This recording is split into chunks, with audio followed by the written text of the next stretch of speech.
അധ്യായം 3. ആവശ്യമുണ്ട് ജ്വലിക്കുന്ന ഹൃദയത്തെ. ഒരു ക്രിസ്തീയ ശുശ്രൂഷകന് പരിശുദ്ധാത്മാവിന് പകരമായി മറ്റൊന്നും ലഭിക്കുവാനില്ല. ദൈവത്തോടും ജനങ്ങളോടുമുള്ള സ്നേഹത്താൽ ജ്വലിക്കുന്ന ഒരു ഹൃദയം അവനുണ്ടായിരിക്കണം. ഡോക്ടർ ജോർജ് ഡബ്ല്യു പീറ്റേഴ്സ് പറയുന്നു, ദൈവസ്നേഹവും നശിച്ചുകൊണ്ടിരിക്കുന്ന ആത്മാക്കളെക്കുറിച്ചുള്ള ദാഹവും ലോകത്തിൻ്റെയും സഭയുടെയും പരിതാപകരമായ അവസ്ഥയോർത്തുള്ള സഹതാപവും ദൈവമഹത്വത്തിനും ക്രിസ്തുവിന്റെ സുവിശേഷത്തിനും വേണ്ടിയുള്ള എരിവും കൊണ്ട് കത്തിജ്വലിക്കുന്ന ഹൃദയമുള്ള ഒരു മനുഷ്യനെ കാണുവാൻ ദൈവവും സഭയും ലോകവും ഉറ്റുനോക്കിക്കൊണ്ടിരിക്കുകയാണ്. അദ്ദേഹം തുടരുന്നു, ഭൗതികവാദവും നിർവികാരതയും ആലസ്യവും പരിഹാസവും നിറഞ്ഞ ലോകത്തോട് സംസാരിക്കുവാൻ ആളിക്കത്തുന്ന ഹൃദയത്തിന്റെ ഉടമകളെ സെമിനാരികളിലും ബൈബിൾ ഇൻസ്റ്റിറ്റ്യൂട്ടുകളിലും സൺഡേ സ്കൂളുകളിലും സഭകളിലും അൽമായന്മാരുടെയും ശുശ്രൂഷകന്മാരുടെയും മധ്യത്തിലും ദൈവം തിരഞ്ഞുകൊണ്ടിരിക്കുകയാണ്. ഒരു ക്രിസ്തീയ ശുശ്രൂഷകനായ നിങ്ങൾക്ക് കത്തുന്ന ഒരു ഹൃദയം ഇല്ലെങ്കിൽ നിങ്ങളുടെ ഇടവകയിലുള്ള ആർക്കെങ്കിലും അപ്രകാരമുള്ള ഹൃദയമുണ്ടാകുന്നതിന് സാധ്യതയില്ല. അവർക്ക് തങ്ങളുടെ ചുറ്റുപാടുകളെ സ്വാധീനിക്കുന്നതിനും കഴിയുന്നതല്ല. നാം സംഘടിപ്പിക്കുന്ന പല പരിപാടികളും പദ്ധതികളും സമൂഹത്തെ സ്വാധീനിക്കുവാൻ ശേഷിയില്ലാത്തതാണ്. ഒരു സഭയ്ക്ക് വളരെ തിരക്കുള്ള പ്രവർത്തനം നടത്തുന്നതിനാലോ സുവിശേഷ വിഹിത സഭയായതുകൊണ്ടാൽ എല്ലാവരോടും സൗഹൃദം പുലർത്തുന്നത് മൂലമോ സമൂഹത്തെ ക്രിസ്തുവിനായി സ്വാധീനിക്കുവാൻ കഴിയുന്നതല്ല. അത് ദൈവത്തിനായി കത്തിജ്വലിക്കുന്ന ശുശ്രൂഷകന്മാരാൽ നയിക്കപ്പെടും. കത്തിജ്വലിക്കുന്ന സഭയായിരിക്കണം. ബ്രിട്ടനിലെ ക്ലിഫ് കോളേജിന്റെ മുൻ പ്രസിഡന്റ് സാമുവൽ ചാപ്ലിൻ കത്തുന്ന മുൾപ്പടർപ്പ് എന്നാണ് അറിയപ്പെട്ടിരുന്നത്. തനിക്ക് പരിശുദ്ധാത്മ നിറവ് ലഭിച്ചതു മുതൽ സ്വർഗീയമായ അഗ്നിയുടെ അത്ഭുതകരമായ പ്രകടനം പ്രസംഗത്തിലും ജീവിതത്തിലും ദൃശ്യമായി.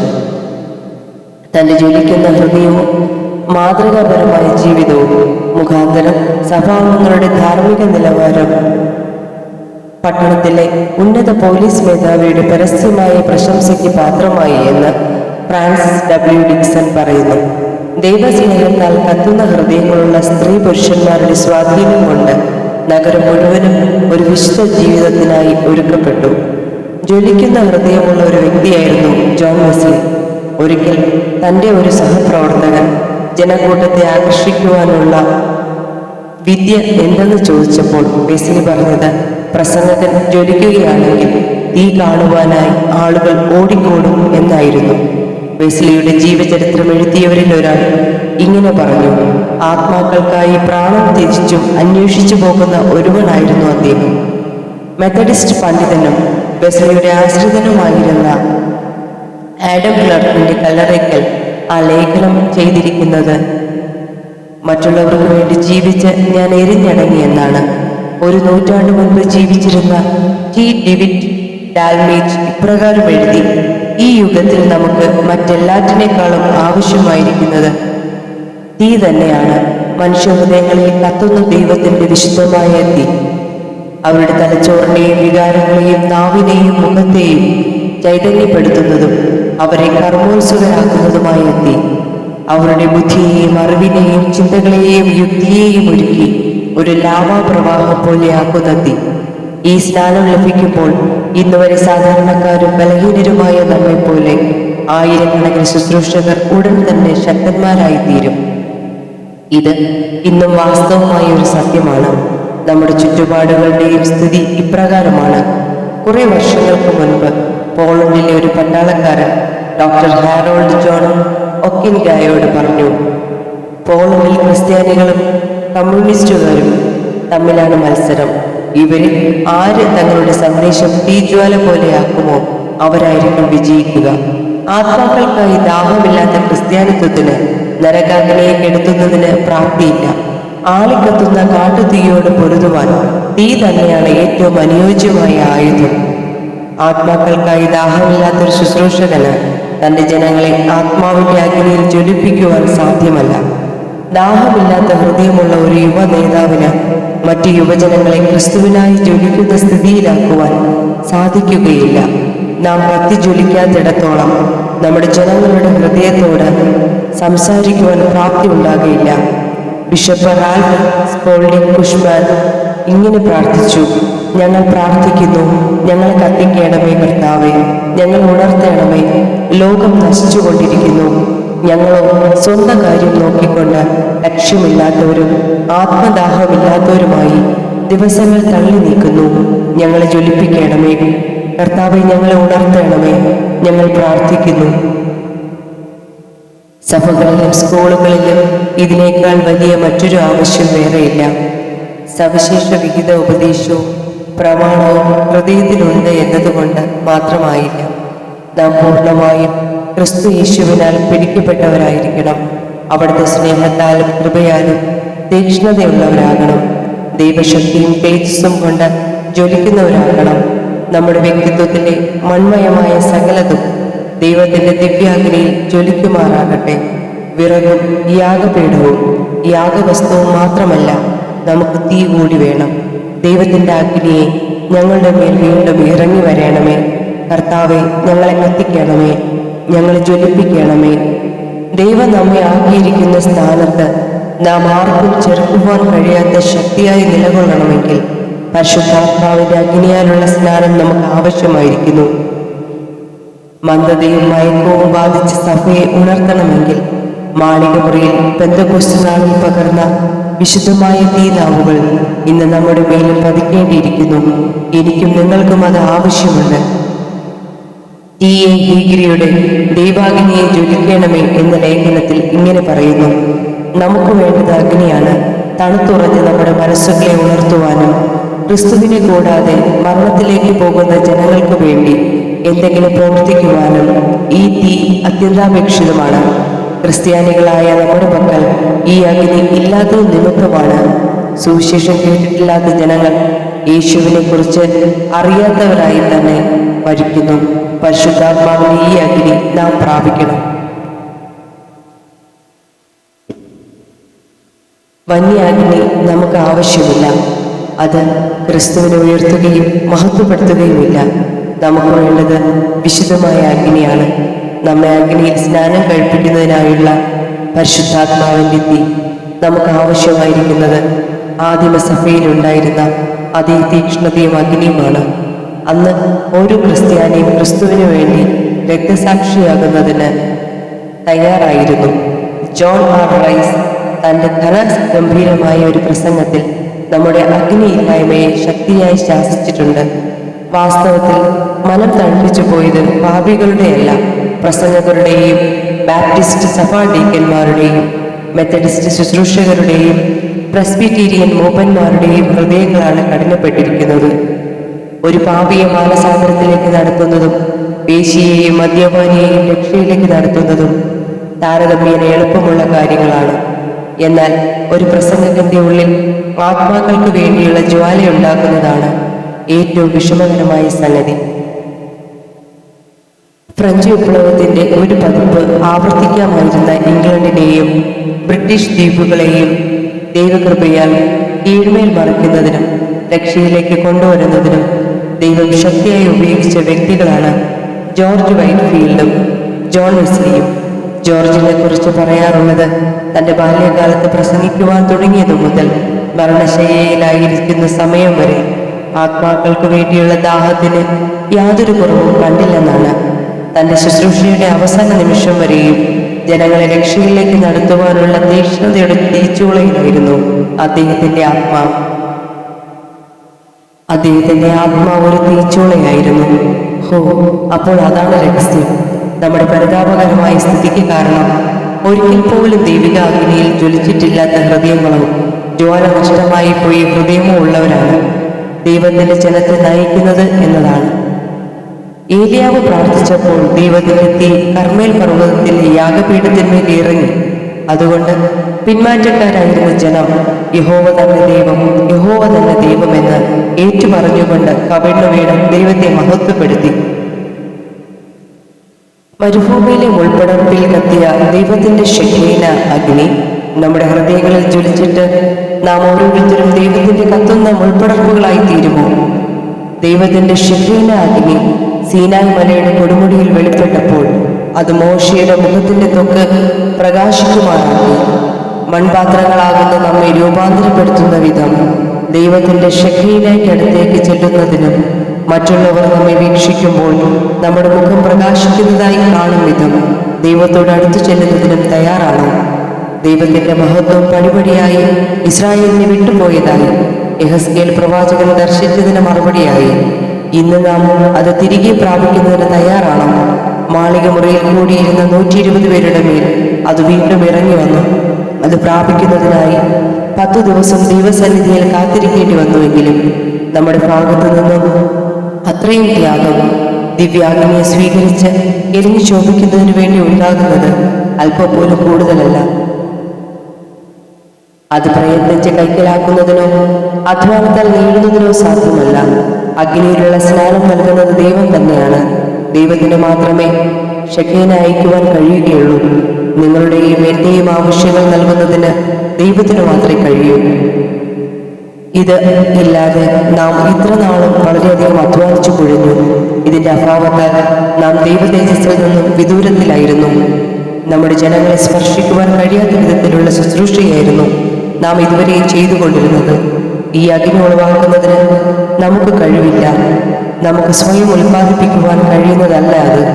എന്നാൽ പൂർണ്ണ താല്പര്യത്തോടും ഏകാഗ്രതയോടും പരമാർത്ഥതയോടും ദൈവം മുമ്പാകെ നമ്മെ തന്നെ താഴ്ത്തിക്കൊണ്ട് നമ്മുടെ ആവശ്യങ്ങൾ ദൈവത്തോട് പറയാം. ദൈവാത്മാവിന്റെ ശക്തി നിറവും നമ്മുടെ മേൽ വ്യാപരിക്കാതെ തടസ്സമായിരിക്കുന്നത് എന്തെന്ന് അവിടുത്തെ ദിവ്യപ്രകാശത്താൽ നമുക്ക് മനസ്സിലാക്കുവാൻ സാധിക്കുവോളം ദൈവത്തിന്റെ മുഖം അന്വേഷിക്കുക. ഒരുക്കവും അനുസരണയും ദാഹവുമുള്ള ഹൃദയങ്ങളിലേക്ക് മാത്രമേ ദൈവത്തിന്റെ വിശുദ്ധമായ തീ ഇറങ്ങി വരികയുള്ളൂ. ഒരുപക്ഷെ ഏറ്റവും അടിസ്ഥാനപരമായ പ്രശ്നം അതിനായുള്ള വിശപ്പും ദാഹവും ആഗ്രഹവും തീവ്രമായി ഇല്ല എന്നതായിരിക്കാം. അങ്ങനെ ദോഷികളായി നിങ്ങൾ നിങ്ങളുടെ മക്കൾക്ക് നല്ല ദാനങ്ങളെ കൊടുക്കുവാൻ അറിയുന്നുവെങ്കിൽ സ്വർഗസ്ഥനായ പിതാവ് തന്നോട് യാചിക്കുന്നവർക്ക് പരിശുദ്ധാത്മാവിനെ എത്രയധികം കൊടുക്കും. പരിശുദ്ധാത്മാവേ വരണമേ, വാഴ്ത്തപ്പെട്ട പരിശുദ്ധാത്മാവേ ഇന്ന് വീണ്ടും വരണമേ. അത്യന്ത ശക്തിയോടും പൂർണ്ണതവിലും ഞങ്ങളിൽ വസിക്കുകയും അവിടുത്തെ കൃപയ്ക്കും ശക്തിക്കുമായി ഞങ്ങൾ ദാഹത്തോടെ കാത്തിരിക്കുന്നു. വാഴ്ത്തപ്പെട്ട പരിശുദ്ധാത്മാവേ ഈ നാഴികയിൽ ഞങ്ങളുടെ മേൽ വരണമേ. ഇപ്പോൾ തന്നെ ഞങ്ങളുടെ മേൽ വരണമേ. വൈദാഹത്തോടും വാഞ്ചയോടും ഞങ്ങൾ തിരുമുമ്പിൽ വണങ്ങുന്നു. അടിയങ്ങൾ എല്ലാവരിലും അടിയങ്ങളിലൂടെയും പൂർണ്ണ നിറവിൽ നീ ക്രിയ ചെയ്യണമേ. കർത്താവെ, വിശപ്പോടും വിശ്വാസത്തോടും അനുസരണത്തോടും ഞങ്ങൾ വിളിക്കുന്നു. വാഴ്ത്തപ്പെട്ട പരിശുദ്ധാത്മാവെ ശക്തിയെ നൽകണമേ. അടിയങ്ങൾ എല്ലാവരിലും അവിടുത്തെ വിശുദ്ധ തേജസ് ആവസിക്കണമേ. അങ്ങയുടെ തേജസ്സും അഗ്നിയും ഞങ്ങളുടെ മേൽ ഇപ്പോൾ ഇറങ്ങി വരട്ടെ. തിരുമുദ്ര ഞങ്ങളുടെ മേൽ തന്ന് ശുശ്രൂഷയ്ക്കായി ഞങ്ങളെ അയക്കണമേ. വാഴ്ത്തപ്പെട്ട പരിശുദ്ധാത്മാവെ സകലരും കാണത്തക്ക വിധം അവിടുന്ന് പ്രവർത്തിക്കണമേ. അങ്ങയുടെ കർത്തൃത്വവും സകല ശുശ്രൂഷകളും വെളിപ്പെടുത്തണമേ. ഇന്നിയോളം ഞങ്ങൾ കാണുകയോ കേൾക്കുകയോ ചെയ്യാത്ത വിധം വലിയ അളവിൽ ക്രിയ ചെയ്യണമേ. നിൻ വിശുദ്ധ വചനവും വിലയേറിയ വാഗ്ദത്വവും അങ്ങനെയല്ലോ. വാഴ്ത്തപ്പെട്ട പരിശുദ്ധാത്മാവെ താമസിക്കരുതേ. മഹത്വത്തോടും ശക്തിയോടും ഇന്നു തന്നെ ഞങ്ങളുടെ മേൽ വരണമേ. ദാഹത്തോടും വാഞ്ചിയോടും ഞങ്ങൾ അങ്ങേയ്ക്കായി കാത്തിരിക്കുന്നു. വാഴ്ത്തപ്പെട്ട പരിശുദ്ധാത്മാവെ വരണമേ. വരണമേ, ഞങ്ങൾ കേഴുന്നു. ശക്തി പ്രാപിക്കുവാൻ നിങ്ങൾ വാഞ്ചിക്കുന്നുവോ? ദൈവശക്തി നിങ്ങളിൽ ആവസിക്കുന്നതിനും നിങ്ങളുടെ ശുശ്രൂഷയിൽ അത് വെളിപ്പെട്ട് കാണുന്നതിനുമുള്ള വാഞ്ച ഒരു ക്രിസ്തീയ ശുശ്രൂഷകൻ എന്ന നിലയിൽ നിങ്ങൾക്കുണ്ടാവുക സ്വാഭാവികമാണ്. നിങ്ങളുടെ പ്രാർത്ഥനയിലും പ്രസംഗത്തിലും ശുശ്രൂഷയിലുമെല്ലാം കൂടുതൽ ശക്തി ലഭിച്ചിരുന്നെങ്കിൽ എന്ന ആഗ്രഹം നിങ്ങൾക്കുണ്ട്. ദൈവം തന്നെയാണ് ഈ വാഞ്ച നിങ്ങളുടെ ഹൃദയത്തിൽ നൽകിയിരിക്കുന്നത്. നിങ്ങളിലൂടെ തൻ്റെ ശുശ്രൂഷ കൂടുതൽ ശ്രേഷ്ഠമായ നിലയിൽ ചെയ്യുന്നതിനായി നിങ്ങൾ പ്രാർത്ഥിക്കുവാനും ദൈവത്തിൽ ആശ്രയിക്കുവാനും വേണ്ടി പരിശുദ്ധാത്മാവ് തന്നെയാണ് ആ വാഞ്ച നൽകുന്നത്. സർവശക്തിയുള്ള ദൈവം സൃഷ്ടിപ്പിൽ തൻ്റെ ശക്തി വെളിപ്പെടുത്തി. പഴയ നിയമത്തിൽ ഇസ്രായേലിന്റെ ചരിത്രത്തിലുടനീളം ദൈവം തൻ്റെ ശക്തി പ്രദർശിപ്പിച്ചു. മിസ്രൈമിൽ നിന്നുള്ള പുറപ്പാട്, രാജാക്കന്മാരുടെ പ്രവാചകന്മാരുടെ ചരിത്രങ്ങൾ തുടങ്ങിയവയിലെല്ലാം ജനത്തിന്റെ നായകന്മാരെ ദൈവം ശക്തീകരിക്കുന്നത് കാണാം. ഇപ്പോഴും ദൈവം തന്റെ ശക്തി ജനങ്ങൾക്ക് നൽകുന്നു. യഹോവ തന്റെ ജനത്തിന് ശക്തി നൽകുന്നു. യഹോവ തന്റെ ജനത്തിന്റെ ബലമാകുന്നു. ദൈവത്തിന്റെ ശക്തിയും ബലവും ദൈവജനത്തിന്റെ സ്തുതിഗീതങ്ങളിലെ പ്രധാന വിഷയമായിരുന്നു. യഹോവയ്ക്ക് മഹത്വവും ശക്തിയും കൊടുക്കും. ദൈവം സ്നേഹത്തിന്റെയും ശക്തിയുടെയും ദൈവമാകുന്നു. അത് വെളിപ്പെടുത്തുന്നതിന് തന്റെ കൃപയാൽ അവിടുന്ന് പ്രസാദിക്കുന്നു. ഒരു ക്രിസ്തീയ ശുശ്രൂഷകൻ തന്റെ ശുശ്രൂഷയിൽ പരിശുദ്ധാത്മാവിന്റെ സഹായത്തോടെ ദൈവത്തിന്റെ സ്നേഹവും ശക്തിയും വെളിപ്പെടുത്തേണ്ടതാണ്. ഇവയിൽ ശക്തിയോ സ്നേഹമോ ഏതെങ്കിലും ഒന്ന് ഇല്ലെങ്കിൽ നിങ്ങളുടെ ശുശ്രൂഷയുടെ മേലുള്ള ആത്മാവിന്റെ മുദ്ര അപൂർണമാണ്. പഴയ നിയമകാലത്ത് ദൈവശക്തി ജനങ്ങളിൽ പ്രവർത്തിക്കുന്നതാണ് കാണാമെങ്കിലും പ്രധാനമായും അത് ജനങ്ങളുടെ പക്ഷത്ത് നിന്നുകൊണ്ട് അവർക്ക് വേണ്ടി പ്രവർത്തിക്കുന്ന വിധമാണ് വെളിപ്പെട്ടിരിക്കുന്നതെന്ന് പറയാം. പുതിയ നിയമകാലത്ത് ജീവിക്കുന്ന നാം പരിശുദ്ധാത്മ യുഗത്തിലാണ്. പഴയ നിയമത്തിന്റെ ദൈവം തന്റെ ജനത്തിനു വേണ്ടി നിലകൊള്ളുന്നത് പോലെ തന്നെ ഇപ്പോൾ നമുക്ക് വേണ്ടി നിലകൊള്ളുന്നു. ഇത് നമ്മുടെ തുടർച്ചയായുള്ള അനുഭവവും ശക്തിയും തന്നെ. എന്നാൽ പ്രത്യേകമായ മറ്റൊരു വിധത്തിൽ ദൈവം നമ്മിലൂടെയും തന്റെ ശക്തി വെളിപ്പെടുത്തുന്നതിന് ഇപ്പോൾ വാഞ്ചിക്കുന്നു. ആത്മാവിന്റെ അധിവാസം. ബൈബിൾ ചരിത്രത്തിലുടനീളം ദൈവത്തിന്റെ തിരഞ്ഞെടുക്കപ്പെട്ട നേതാക്കളുടെ മേൽ ദൈവാത്മാവ് അധിവസിക്കുന്നതായി കാണാം. യഹോവയുടെ ആത്മാവ് ഒത്നിയേലിന്റെ മേൽ വന്നു. അവൻ ഇസ്രായേലിന്റെ ന്യായാധിപനായി തീർന്നു. യുദ്ധങ്ങൾ നയിച്ചു. 40 വർഷത്തേക്ക് ഇസ്രായേലിന് സ്വസ്ഥതയുണ്ടായി. പരിശീലനം സിദ്ധിച്ച ഒരു സൈന്യം തന്നോടൊപ്പം ഇല്ലാതിരുന്നിട്ടും ശത്രുവിനെ ജയിക്കുവാൻ ഒത്നിയേലിന് സാധിച്ചതെങ്ങനെയാണ്? ദൈവശക്തി അവന്റെ മേൽ ആവസിച്ചിരുന്നത് മുഖാന്തരമാണ്.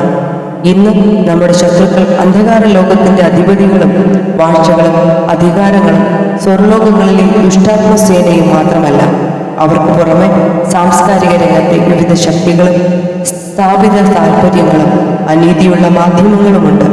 ദൈവഹിതത്തിനെതിരായി പ്രവർത്തിക്കുന്ന ശക്തികളെ തോൽപ്പിക്കുന്നതിനും പിഴുതെറിയുന്നതിനും ദൈവത്തിന്റെ പ്രത്യേകമായ ശക്തി പ്രാപിക്കാതെ നമ്മുടെ സ്വന്തം കഴിവിൽ എങ്ങനെ സാധിക്കും? അതൊക്കെ നടക്കുമെന്ന് വെറുതെ വിചാരിക്കരുത്.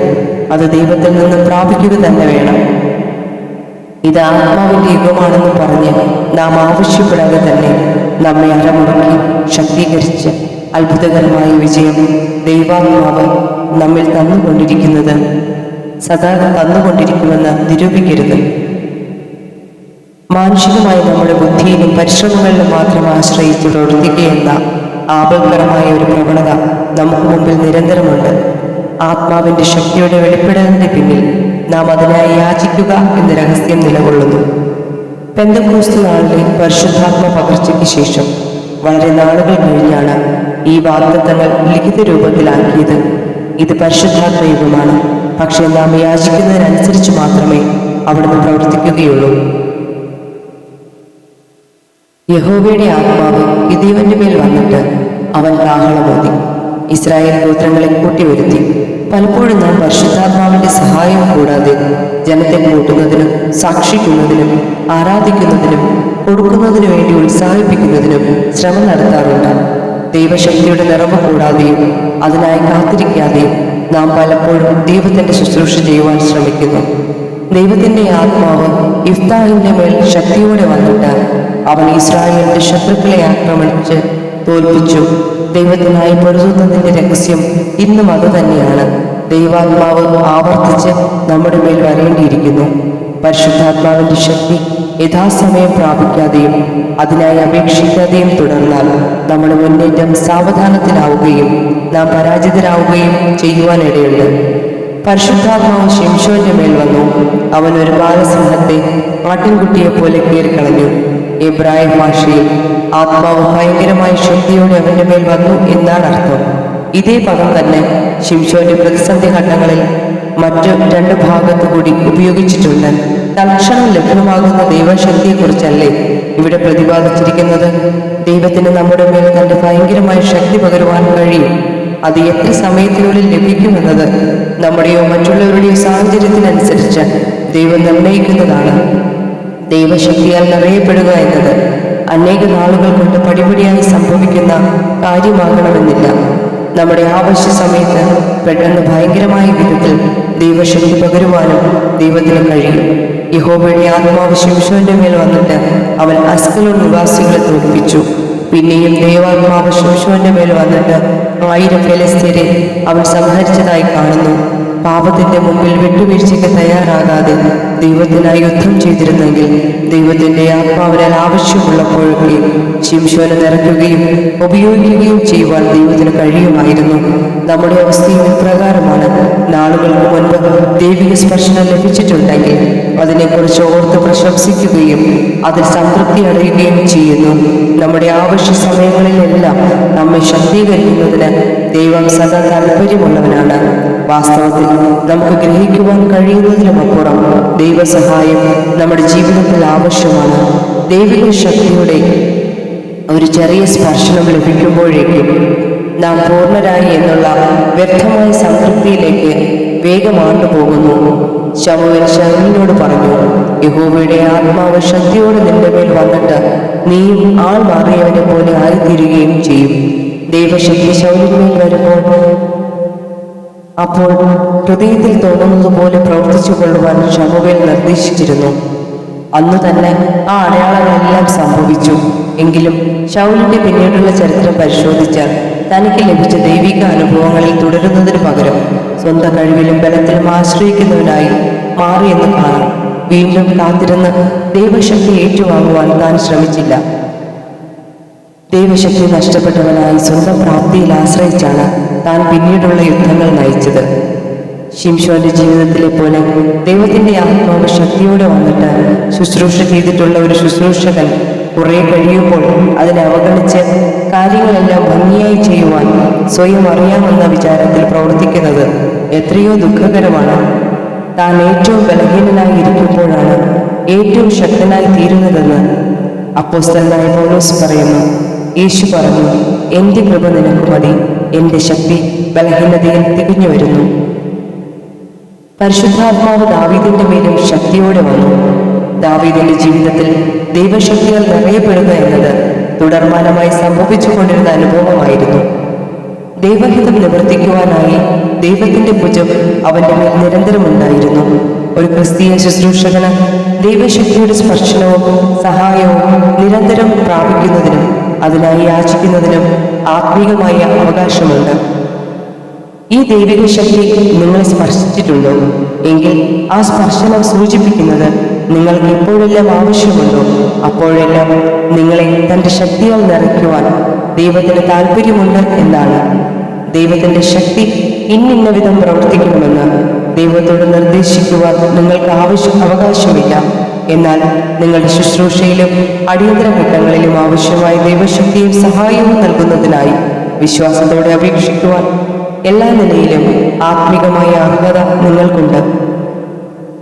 ദൈവാത്മാവ് ഗിദെയോന്റെ മേലും അമാസായിയുടെ മേലും സെഖര്യാവിന്റെ മേലും വന്നതിനെക്കുറിച്ച് പറയുമ്പോൾ അവരെ ഒരു പുതപ്പ് കൊണ്ട് മൂടും പോലെ പരിശുദ്ധാത്മാവ് ആവസിച്ചുവെന്നാണ് എഴുതിയിരിക്കുന്നത്. ഇതിൽ നിന്നും പരിശുദ്ധാത്മാവ് അവരെ ദൈവസാന്നിധ്യം കൊണ്ടും ശക്തി കൊണ്ടും സമ്പൂർണമായ വലയം ചെയ്തിരുന്നുവെന്ന് മനസ്സിലാക്കാം. കേവല നൈമിഷികമായ ശക്തിയുടെ ഒരു സ്പർശനമല്ല, ആത്മാവിന്റെ സ്ഥിരമായ പരിവർത്തനം കുറഞ്ഞപക്ഷം ദൈവമേൽപ്പിച്ച ആ പ്രത്യേക ദൗത്യമോ ശുശ്രൂഷയോ ചെയ്തു തീർക്കുന്നതുവരെ നീണ്ടു നിൽക്കുന്ന ദൈവാത്മാവിന്റെ വലയത്തെയാണ് അത് സൂചിപ്പിക്കുന്നത്. ക്രിസ്തീയ ശുശ്രൂഷകരായ നമുക്ക് ദൈവാത്മാവിന്റെ വലയം ചെയ്യുന്ന അധിവാസം എന്ന ഈ അനുഭവം പ്രാപിക്കുന്നതിന് അവകാശമുണ്ട്. നമ്മുടെ ദൗത്യം ഒരു പക്ഷേ ഏതെങ്കിലും പ്രത്യേക സാഹചര്യത്തെ നേരിടുന്നതോ ദൈവജനത്തെ നയിക്കുന്നതോ ധൈര്യപ്പെടുത്തുന്നതോ ആകാം. നമ്മുടെ കഴിവുകളുടെ പാരമ്യതയ്ക്ക് വേണ്ടി ദൈവാത്മാവിന്റെ ശക്തിയുടെയും സാന്നിധ്യത്തിന്റെയും പുതപ്പ് ധരിക്കുക എന്നത് നമുക്കുള്ള അവകാശവും പദവിയുമാണ്. പ്രാർത്ഥനയാലും വിശ്വാസത്താലും നമുക്കത് സ്വന്തമാക്കാം. മീഖ പറയുന്നു, ഞാൻ ഇസ്രായേൽ ജനത്തോട് അവരുടെ പാപങ്ങളെ അറിയിക്കേണ്ടതിന് യഹോവയുടെ ആത്മാവിനാൽ ശക്തിയും ന്യായവും വീര്യവും കൊണ്ട് നിറഞ്ഞിരിക്കുന്നു. പെന്തക്കോസ്ത് നാളിലെ പരിശുദ്ധാത്മ പകർച്ചയ്ക്ക് മുമ്പുള്ള കാലമായിരുന്നുവെങ്കിലും മീഖ ആത്മശക്തിയുടെ നിറവ് അനുഭവിച്ചറിഞ്ഞ വ്യക്തിയായിരുന്നു. നമ്മുടെ ശുശ്രൂഷയിൽ പ്രസംഗവേദിയിലും വ്യക്തിപരമായി ആലോചന നൽകുന്ന സമയത്തും ദൈവം ആഗ്രഹിക്കുന്ന വിധമുള്ള ആത്മനിറവ് ഇല്ലാത്തതുകൊണ്ടല്ലേ സത്യപ്രവാചകന്മാരുടെ ധീരതയും വിശ്വസ്തതയും മുഖം നോക്കാതെ ദൈവവചനം പ്രഘോഷിക്കുന്ന സ്വഭാവവും അറ്റുപോയിരിക്കുന്നത്? ഇന്നത്തെ നമ്മുടെ ദൗത്യം ഒരുപക്ഷെ വ്യത്യസ്തമായിരിക്കാം. പക്ഷേ അതേ ശക്തി തന്നെ നമ്മുടെ ആവശ്യങ്ങൾ പ്രവർത്തിക്കുവാനായി വ്യാപരിക്കും. മുമ്പുള്ള ഏത് കാലഘട്ടത്തിലും ദൈവം പ്രവർത്തിച്ചതുപോലെ ഇന്നും പ്രവർത്തിക്കുന്നതിനായി അവിടുത്തെ ശക്തി വ്യാപരിച്ചുകൊണ്ടിരിക്കുന്നു. ഇന്ന് ദൈവകൃപയുടെ ദിവസമാണ്. പരിശുദ്ധാത്മാവിൻ്റെയും ദൈവശക്തിയുടെയും യുഗം തന്നെയാണ് നാം ജീവിക്കുന്ന ഈ കാലഘട്ടവും. ദൈവത്തിന് മാറ്റം സംഭവിച്ചിട്ടില്ല. പരാജയം സംഭവിച്ചത് നമ്മുടെ മനോഭാവത്തിനാണ്. ദൈവശക്തി കൊണ്ട് എന്നെ പുതപ്പിക്കണമേ എന്ന് നിങ്ങളും പ്രാർത്ഥിക്കുക. നിങ്ങളുടെ മേൽ ദൈവത്തിൻ്റെ കരം, ദൈവത്തിൻ്റെ ശക്തിയും കൃപയും ഒരു വ്യക്തിയുടെ മേൽ ആവസിക്കുന്നതിൻ്റെ പര്യായമായി യഹോവയുടെ കരം എന്ന പ്രയോഗം പഴയ നിയമത്തിലുടനീളം കാണാം. യെരൂശലേമിനെ കുറിച്ചുള്ള ഭാരത്താൽ നിറഞ്ഞ എസ്ര അർത്ഥശ്രേഷ്ഠ രാജാവിൻ്റെ മുമ്പിൽ അപേക്ഷയുമായി ചെന്നപ്പോൾ യഹോവയുടെ കൈ അവന് അനുകൂലമായിരിക്കയാൽ അവൻ ചോദിച്ചതൊക്കെയും രാജാവ് നൽകി എന്ന് കാണുന്നു. എസ്രായുടെ ജീവിതത്തിൽ ദൈവകൃപയുടെ കരം തന്നോടൊപ്പമുണ്ട് എന്ന ബോധ്യമുണ്ടായിരുന്നു. അധ്യായങ്ങളിലായി 5 പ്രാവശ്യം ഈ പദം ഉപയോഗിച്ചിരിക്കുന്നു. യഹോവയുടെ കൈ തന്നെ അന്വേഷിക്കുന്ന ഏവർക്കും അനുകൂലമായിരിക്കുന്നു എന്ന് താൻ രാജാവിനോട് പറയുന്നു. തുടർന്ന് ജനങ്ങളെ ഒന്നിച്ചുകൂട്ടി ഒരു ശുഭയാത്രയ്ക്കായി അപേക്ഷിച്ചുകൊണ്ട് ദൈവസന്നിധിയിൽ ഉപവസിച്ച് പ്രാർത്ഥിക്കുന്നു. ധാരാളം പൊന്നും വെള്ളിയും മറ്റു വിലപിടിച്ച വസ്തുക്കളുമെല്ലാം ചുമന്നുകൊണ്ട് മെസൊപ്പൊത്താമിയയിൽ നിന്നും യെരൂശലേം വരെ സുരക്ഷാ ഭടന്മാരുടെ അകമ്പടിയൊന്നുമില്ലാതെ യാത്ര ചെയ്യുന്നത് വലിയ സാഹസം തന്നെയായിരുന്നു. എന്നാൽ അത് വിജയകരമായി പൂർത്തിയാക്കുവാൻ യഹോവയുടെ കൈ അവരോട് കൂടെ ഉണ്ടായിരുന്നതിനാൽ സാധിച്ചു. അവിടുന്ന് അവരെ സൂക്ഷിച്ചു എന്ന് രേഖപ്പെടുത്തിയിരിക്കുന്നു. നമ്മുടെ ശുശ്രൂഷയിലും ഇതുപോലെ ദൈവകരത്തിൻ്റെ അത്ഭുതകരമായ പ്രവർത്തനം അനുഭവിച്ചറിയുവാൻ സാധിക്കും. പുതിയ നിയമകാലമായ ഇപ്പോൾ അത് നമ്മുടെ നിരന്തരമായ അനുഭവമായിരിക്കണം. ദൈവം തൻ്റെ കൃപ നമ്മിലേക്ക് പകരുവാൻ അതിയായി വാഞ്ചിക്കുന്നു.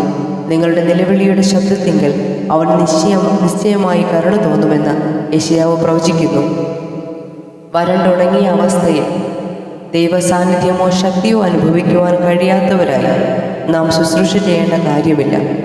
നാം ആത്മചൈതന്യവും ഉത്സാഹവുമുള്ളവരായി ഫലപ്രദമായി ശുശ്രൂഷ നിർവഹിക്കുന്നവരും നിരന്തരമായി ദൈവശക്തിയുടെ പുതുക്കം അനുഭവിക്കുന്നവരുമായിരിക്കണം.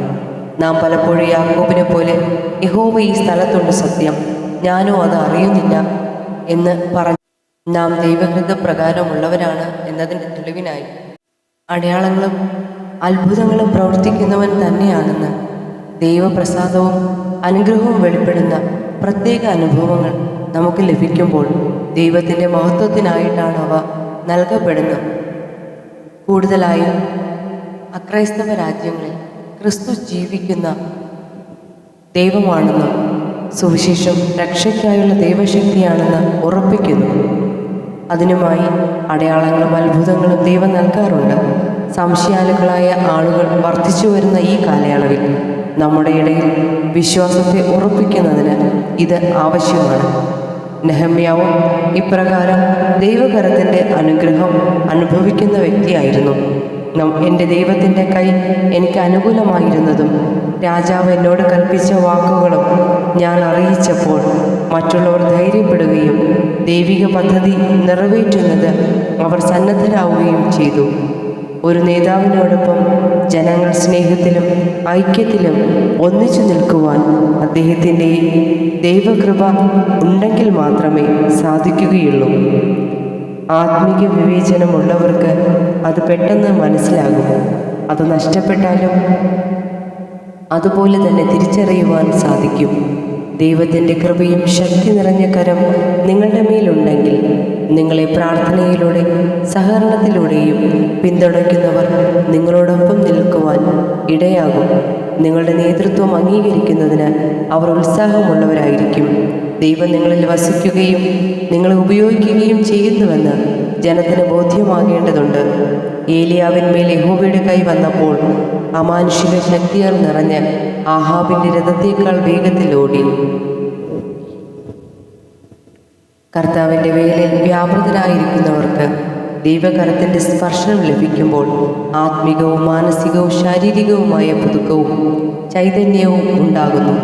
ദൈവിക സ്പർശനം ഒരാളുടെ മുഴുവൻ വ്യക്തിത്വത്തെയും ബാധിക്കുന്നു. ദൈവത്തിൻ്റെ കൈ തൻ്റെ മേൽ വരുന്നതായി ഏറ്റവും കൂടുതൽ രേഖപ്പെടുത്തിയിട്ടുള്ള ഒരു പ്രവാചകനാണ് യെഹെസ്കേൽ. ആദ്യമായി അത് ലഭിച്ചത് തൻ്റെ ശുശ്രൂഷയുടെ ആരംഭ സമയങ്ങളിലായിരുന്നു. ദൈവത്തിൻ്റെ കരം തൻ്റെ മേൽ വന്നപ്പോൾ ദൈവിക ദർശനവും അരുളപ്പാടും അതോടൊപ്പമുണ്ടായി. യെഹെസ്കേൽ 1:1-3 വരെ 3-ാം അധ്യായം 15 അത്ഭുതകരമായ ഈ വെളിപ്പാടിനെക്കുറിച്ച് പറഞ്ഞിരിക്കുന്നു. യഹോവയുടെ കൈ യെഹെസ്കേലിൻ്റെ മേൽ വന്നുവെന്ന് 8-ാം പ്രാവശ്യവും ആത്മാവ് തന്നെ എടുത്തുകൊണ്ടുപോയി എന്നും നിവർന്ന് നിൽക്കുമാറാക്കിയെന്നും 7 പ്രാവശ്യവും ആത്മാവ് തന്നെ നയിച്ചു എന്നും എടുത്തുവെന്നും കൊണ്ടുവന്നു എന്നും 24 പ്രാവശ്യവും രേഖപ്പെടുത്തിയിട്ടുണ്ട്. ഈ അനുഭവങ്ങളിൽ അധികവും ദർശനത്തിൽ കൂടിയാണ് തനിക്കുണ്ടായത്. ദൈവം തന്നെ സ്പർശിച്ചുവെന്നും തന്നോട് സംസാരിച്ചുവെന്നും നടത്തിയെന്നും ഉപയോഗിച്ചുവെന്നും യെഹെസ്കേലിന് നല്ല ബോധ്യം ഉണ്ടായിരുന്നുവെന്നതാണ് ഏറ്റവും പ്രധാനപ്പെട്ട സംഗതി. തൻ്റെ ശുശ്രൂഷയിൽ യഹോവയുടെ കൈ തന്നോടൊപ്പം ഉണ്ട് എന്ന ബോധ്യമില്ലായിരുന്നുവെങ്കിൽ അപ്രകാരമുള്ള ഒരു ശുശ്രൂഷ ചെയ്യുവാൻ തനിക്ക് സാധിക്കുമായിരുന്നില്ല.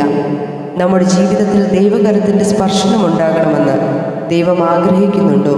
ഒരുപക്ഷെ നാം ഈ അനുഭവത്തെ വിശദീകരിക്കുവാൻ ഇതേ ശൈലി ആയിരിക്കുകയില്ല ഉപയോഗിക്കുന്നത്. എങ്കിലും ഈ അനുഭവം നമ്മുടെ ജീവിതത്തിലും ശുശ്രൂഷയിലും ഒരു നിരന്തര യാഥാർത്ഥ്യമായിരിക്കുന്നുവോ? യോഹന്നാൻ സ്നാപകന്റെ ശൈശവത്തിൽ തന്നെ ജനങ്ങൾക്ക് തിരിച്ചറിയത്തക്കവണ്ണം കർത്താവിൻ്റെ കൈ അവൻ്റെ മേലുണ്ടായിരുന്നുവെന്ന് ലൂക്കോസ് രേഖപ്പെടുത്തിയിരിക്കുന്നു. ആദിമ ക്രിസ്ത്യാനികളുടെ കൂട്ടായ്മയിൽ ദൈവ സാന്നിധ്യം അതിശക്തമായി അനുഭവപ്പെട്ടിരുന്നു. അതുകൊണ്ട് വലിയൊരു കൂട്ടം വിശ്വസിച്ച് കർത്താവിലേക്ക് തിരിഞ്ഞു. നമ്മുടെ ജീവിതത്തിലും ശുശ്രൂഷയിലും ദൈവത്തിൻ്റെ കരം വ്യാപരിക്കാത്തത് മൂലമാണോ പ്രത്യേകമായി എടുത്തു പറയത്തക്ക യാതൊരു ആത്മിക ഫലവും ഉണ്ടാകാത്തത്? എബ്രായ ഭാഷയിൽ യഹോവയുടെ കരമെന്ന തിരുവെഴുത്തിൽ കാണുന്ന ഈ അനുഭവം ഈ കാലഘട്ടത്തിൽ നമ്മിൽ ഉണ്ടാകുമെന്ന് നമുക്ക് പ്രതീക്ഷിക്കാമോ? നമ്മുടെ നേതൃത്വത്തിലും ശുശ്രൂഷയിലും തൻ്റെ ശക്തി പകരുവാനുള്ള ദൈവത്തിൻ്റെ താല്പര്യത്തെയാണ് ആ പദം കൊണ്ട് അർത്ഥമാക്കുന്നത്. ഇത് വചനപ്രകാരമുള്ള കാര്യം തന്നെയാണ്. ഇതുമൂലം നാം മതഭ്രാന്തരും സമനില തെറ്റിയവരുമായേക്കുമോ എന്ന ഭീതി തികച്ചും അനാവശ്യമാണ്. എന്നാൽ ഇതിനെ നിരസിക്കുന്നവർക്ക് അതിനേക്കാൾ വലിയ ഒരു വിപത്ത് നേരിടേണ്ടി വരും. വെറും മാനുഷിക ശക്തിയിൽ മാത്രം ആശ്രയിച്ചുകൊണ്ട് പ്രവർത്തിക്കുകയും ശുശ്രൂഷിക്കുകയും ചെയ്യുന്ന അവസ്ഥയാണത്. ദൈവിക കരത്താൽ നയിക്കപ്പെടുന്നവരായി വചനം വായിക്കുകയോ ആത്മിക ഗീതം പാടുകയോ ചെയ്യുന്നത് അതേ ഗീതം വെറും മാനുഷിക കഴിവുകളാൽ പാടുകയും വചനം ആത്മപ്രേരണ കൂടാതെ വായിക്കുകയും ചെയ്യുന്നതും തമ്മിലുള്ള അന്തരം നിങ്ങൾ മനസ്സിലാക്കിയിട്ടുണ്ടോ? ചില പ്രസംഗങ്ങൾ ചൈതന്യരഹിതമായ വെറും വാചക കസരത്ത് മാത്രമായിരിക്കുന്നത് എന്തുകൊണ്ടാണ്? ഏറ്റവും പ്രധാന കാരണം പ്രസംഗകർ ദൈവത്തിൽ നിന്നും പ്രാപിക്കാതെയാവും പ്രസംഗിക്കുന്നത്. മാത്രമല്ല, തൻ്റെ പ്രസംഗം ദൈവത്തിൻ്റെ പക്കൽ നിന്നുള്ള സന്ദേശമാണെന്ന ബോധ്യം അയാൾക്കില്ലായിരിക്കാം. എന്നാൽ വിശ്വാസത്തോടും ഉന്മേഷത്തോടും കൂടിയുള്ള ഒരു പ്രസംഗവും കർത്താവിൻ്റെ കരത്തിൻ്റെ അനുഭവമുള്ള ഒരു പ്രസംഗകൻ്റെ പ്രസംഗവും തമ്മിലുള്ള വ്യത്യാസം നിങ്ങൾക്ക് തിരിച്ചറിയുവാൻ കഴിഞ്ഞിട്ടുണ്ടോ? കർത്താവിൻ്റെ കരത്തിൻ്റെ അനുഭവം നമ്മുടെ പരിശ്രമങ്ങളുടെ പാതയ്ക്ക് മീതിയായി പകരുവാൻ ദൈവം വാഞ്ചിക്കുന്നു. തൻ്റെ ശക്തിയെയും സാന്നിധ്യത്തെയും അത്ഭുതകരമായ സഹായത്തെയും ആശ്രയിക്കുന്നവരായി നാം ശുശ്രൂഷിക്കണമെന്നതാണ് ദൈവത്തിൻ്റെ ആഗ്രഹം. ഈ അനുഭവത്തിലും നാം ഏതെങ്കിലും ആനുകാലിക പ്രസക്തിയുള്ള പേരായിരിക്കും നൽകിയിരിക്കുന്നത്. എന്തുതന്നെയായാലും ദൈവത്തിൻ്റെ പ്രത്യേകമായ സാന്നിധ്യവും ശക്തിയും വ്യാപരിക്കുന്ന ശുശ്രൂഷയുടെ ദിവ്യമായ മണ്ഡലം എന്നത് ഒരു യാഥാർത്ഥ്യം തന്നെയാണ്. നമ്മുടെ സംസ്കാരവും കാലഘട്ടത്തിൻ്റെ പ്രവണതയും ദൈവത്തിൽ ആശ്രയിക്കുന്നതിനേക്കാൾ നമ്മിൽ തന്നെ ആശ്രയിക്കുന്നവരായി തീരുന്നതിന് പ്രോത്സാഹനം നൽകുന്ന വിധമാണ്. ദൈവ സാന്നിധ്യബോധം തീരെയില്ലാതെയാണ് നാം സുവിശേഷ പ്രവർത്തനമെല്ലാം ചെയ്യുന്നത്. നാം ദൈവിക ശുശ്രൂഷയിൽ ജ്വലിച്ച് പ്രകാശിക്കണമെങ്കിൽ ദൈവാശ്രയവും ദൈവ സാന്നിധ്യബോധവുമുള്ളവരായി ദൈവശക്തിയിൽ ആശ്രയിച്ച് ജീവിച്ചെങ്കിൽ മാത്രമേ സാധിക്കൂ. ദൈവിക ശുശ്രൂഷയിൽ ഏർപ്പെട്ടിരിക്കുന്ന ഒരു നേതാവ്, സ്ത്രീയായാലും പുരുഷനായാലും, ദൈവം തന്നോടുകൂടി ഇരുന്ന് പ്രവർത്തിക്കുന്നുവെന്ന ഒരു പുതിയ വീക്ഷണം പ്രാപിക്കണം. ദൈവത്തിൻ്റെ വിശുദ്ധമായ സ്വാധീനവും ശക്തിയും പൂർണ്ണമായി അനുഭവിക്കുന്നതിന് വാഞ്ചയുള്ളവരായി നാം ദൈവസന്നിധിയിലേക്ക് ചെല്ലുക.